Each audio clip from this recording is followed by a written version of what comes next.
राजनीति में सिर्फ एक बात गलत है और वो है हार जाना। पूर्व प्रधानमंत्री इंदिरा गांधी ने कई दशक पहले ये बात कही थी, लेकिन ये आज भी सच साबित होती है। कंगना रनौत की फिल्म इमरजेंसी थिएटर में रिलीज हो चुकी है, जिसकी कहानी खुद कंगना ने लिखी है और उन्होंने ही इस फिल्म का निर्देशन भी किया है।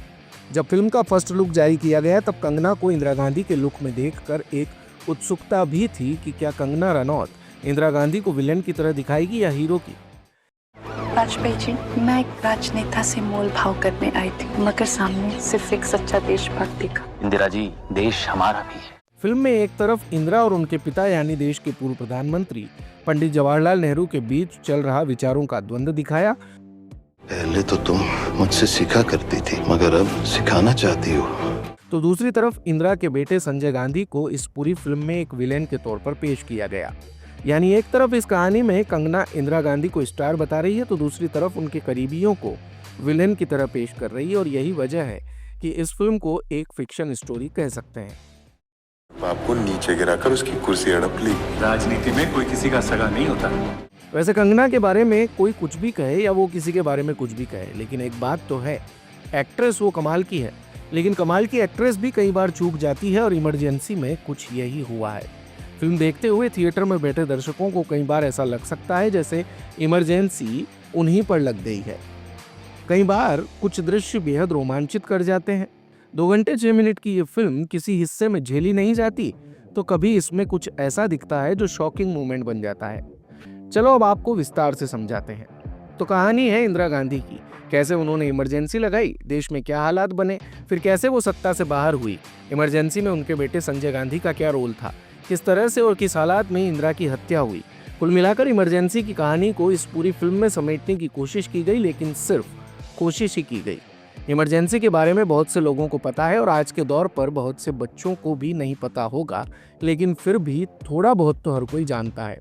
और जो ज़्यादा जानता है उसको इस फिल्म में कुछ नया नहीं लगेगा, क्योंकि इमरजेंसी पर कई शानदार किताबें आ चुकी हैं और इससे बहुत ज़्यादा कुछ लिखा और कई डॉक्यूमेंट्रीज में दिखाया जा चुका है। तो यहाँ ऐसा कुछ नया नहीं दिखता और कुछ चीज़ों को तो इस तरह से दिखाया गया है जिन्हें उन चीज़ों के बारे में नहीं पता तो समझ ही नहीं आएगा, यानी सर के ऊपर से निकल जाएंगी। संजय गांधी पर ज़रूरत से ज़्यादा फोकस किया गया है और कई जगह ये संजय गांधी की कहानी लगने लगती है जितनी ज़रूरत नहीं थी। वैसे ये फिल्म उन लोगों के लिए एक डॉक्यूमेंट बन सकती थी जिन्हें इमरजेंसी के बारे में ज़्यादा नहीं पता, लेकिन ऐसा हो नहीं पाया। अगर बात अभिनय की करें तो कंगना ने काफ़ी कोशिश की है इंदिरा बनने की, दिखने की, इंदिरा होने की। वो लगती भी है, लेकिन जितना उम्मीद थी उतना वो इम्प्रेस नहीं कर पाती। अगर पर्दे पर इंदिरा बनी कंगना को देखने के बाद आपको ये सोचना पड़े कि कौन कौन इंदिरा बना था और किसने बेहतर काम किया, तो आप समझ सकते हैं कि उनके काम में कहीं ना कहीं कमी रह गई है। जिसके हाथ में सत्ता होती है वो कहलाता है शासक। लेकिन अनुपम खेर जयप्रकाश नारायण के रोल में जमे हैं। महिमा चौधरी पुपुल जयकर के रोल में अच्छी लगती हैं।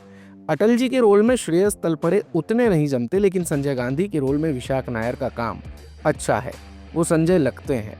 वहीं बाबू जगजीवन के रोल में सतीश कौशिक का काम शानदार है। इस फिल्म को खुद कंगना रनौत ने डायरेक्ट किया है। ये फिल्म सेंसर में अटकी और कटी छटी भी। कंगना को फिल्म रिलीज करवाने के लिए काफ़ी मेहनत करनी पड़ी। ऐसी फिल्मों को बनाना और डायरेक्ट करना आसान नहीं होता, क्योंकि ये हमारी हिस्ट्री का बहुत खास हिस्सा है। कंगना ने अच्छी कोशिश की है। इतने सारे कलाकारों को साथ लाना, डायरेक्ट करना आसान नहीं था, लेकिन कुल मिलाकर कंगना वो असर पैदा नहीं कर पाई जो थिएटर में बैठा दर्शक वाह वाह कर उठे। उनका डायरेक्शन ठीक ठाक है, लेकिन उनकी एक्टिंग की तरह कमाल नहीं है।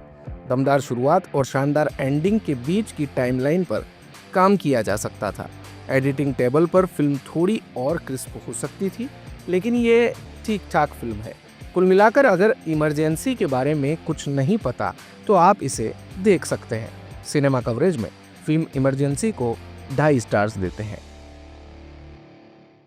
दिन भर की सारी अपडेट्स के लिए सब्सक्राइब करें भारत कवरेज को और हाँ, बेल आइकन दबाना ना भूलें ताकि आप रहे अपडेटेड हमेशा।